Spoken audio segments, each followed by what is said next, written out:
Assalamualaikum warahmatullahi wabarakatuh.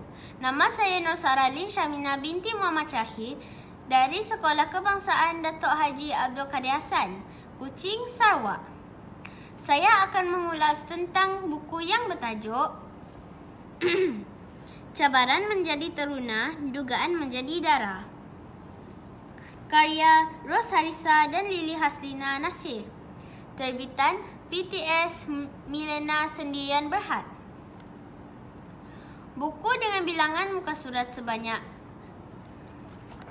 196.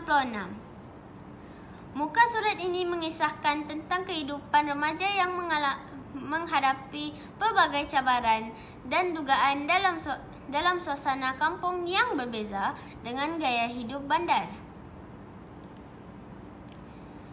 Buku ini menonjolkan konflik dan pengalaman yang dialami oleh watak utama dalam menyesuaikan diri dengan norma dan tradisi kampung sambil mengharungi tekanan sosial dan peribadi.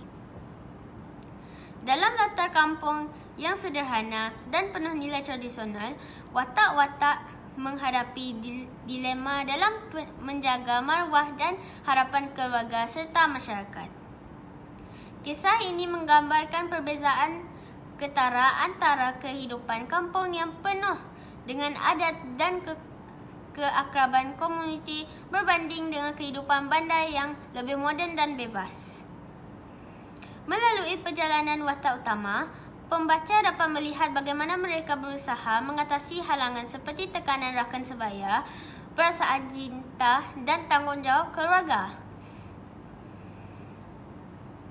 Secara keseluruhan, Cabaran Menjadi Teruna, Dugaan Menjadi Dara adalah sebuah karya yang menyentuh aspek sosial dan psikologi remaja dalam konteks kampung, memperlihatkan keindahan dan cabaran kehidupan desa dengan kesibukan bandar, serta mengajak pembaca merenung nilai-nilai murni dalam kehidupan seharian.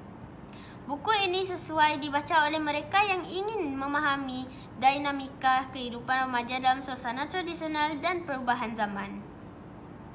Singkatnya, keistimewaan novel ini adalah fokusnya pada kehidupan remaja di kampung dengan nilai budaya dan tradisi yang kuat, penggambaran konflik sosial dan psikologis yang kompleks, serta latar yang kaya dan berbeza dari kebanyakan novel remaja yang ada.